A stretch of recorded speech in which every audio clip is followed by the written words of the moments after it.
what does Arab mean by your boot camp approach to how your players like, like how does that work?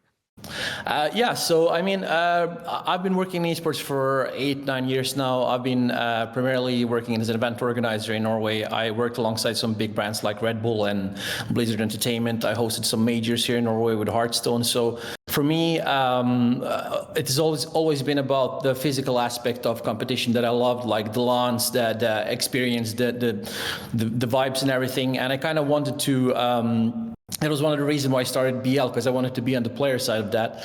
Once COVID struck, we just knew that like we have to do something to make up for the lack of events that's coming. So we decided, you know what, we're just gonna make our own little events, our little small thing, and just build a bubble with our players inside it. And we just decided to have these boot camps several times throughout the year. Every single FNCS we had boot camp. First one was like 2 weeks, then we had a 4-week one, then we had a 2.5-month one. So we've kind of been living on boot camps the last year on and off. So yeah. Now these players, they come, not only do you have the players in your org, you have other players come with them as well. Absolutely. What's the science behind that?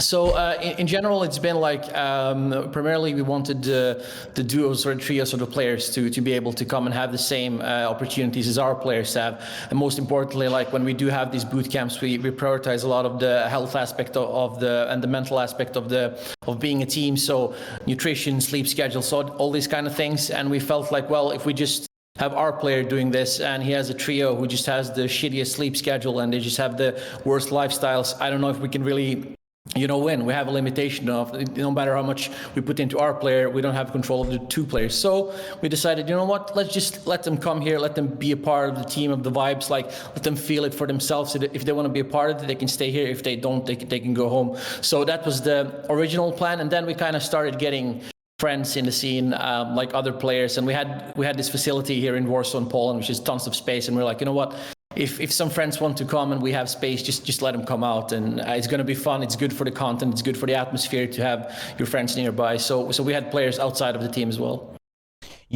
So you bring these players out. Obviously, you have yours that are signed to you, and you're probably you could be making your money back on their investment. How do their teammates pay, or is this fully like funded? Well, in general, like their orgs have been paying for them in most cases. So we usually contact their org and say, hey, so for example, Teak with GXR, we contact GXR and said, hey, Teak wants to come out. Like, can you guys cover just this cost? Like, there's no other cost except for the facility stake. Like, our coaching, everything we provide is BL, just 100% free. Just we're already doing it. You're just going to be a part of it. So they only have to pay to the facilities or whatever we've been renting, like sleeping and stuff like this. Yeah. Okay. That's really cool, because I think that's the first time I've ever heard of a team reaching out to another team to benefit a player. You get what I mean? Like usually teams don't really like talk to each other like that. Like at least from definitely. Yeah, definitely. I mean, I'm just going to give him credits. Actually, they reached out to us first, like sometimes in 2020, I think, and we, it was early 2021, and we. I thought it was a super interesting idea, and it looked like a cool way, and it just really worked out for all parties. So we just went along with it, and we kind of took the concept as our own, since we are the ones who are kind of there with our own staff. So it's been really cool and a great experience as well for us to meet some other teams, get to know the people behind the teams, because often you just know the logo and whatever they're communicating on social. So this way it was a good way for us to like see who's behind some of these teams, what they're working on. We got some close connections, like with the GXR team, which is a major team from the Middle East region. So it's been super cool for us to collab with them. They have a good management. Yeah, go ahead. Is there ever a situation where a player that is like a teammate to one of your players doesn't have an org? Like, how do they cover that? Do like their parents cover that, or like how does that work? Or are they? We've had an org. Yeah, we've had that. They just cover it themselves regularly. Like it's like the thing is, we got like this super good pricing and everything we've done, so it hasn't been really that expensive. Like to give an estimate, like for one player for a month, it's been around $1,500. That's so nothing. It's fairly, That's really cheap. It's super cheap to like come here for a month. You have the best facilities, best internet you can have. You have literally everything. Best the food. access. Yeah. So it's been just great. Yeah. So you're investing heavily. Your videos are amazing. Thank you so much. Appreciate that. No other org is doing it. Every time you post a video, the whole timeline goes crazy. New BL video, you know, have you seen the new BL video? You know, I remember when I was streaming Fortnite and shit, where like everyone would come and be like, "Did you see the new BL video? Watch it on stream." Yeah, I saw it on your stream once, like people asking about it. It was pretty cool. I think you even watched one or something. I did. And you kill it. You have good cinematography. Thank you so much. You have the good storytelling.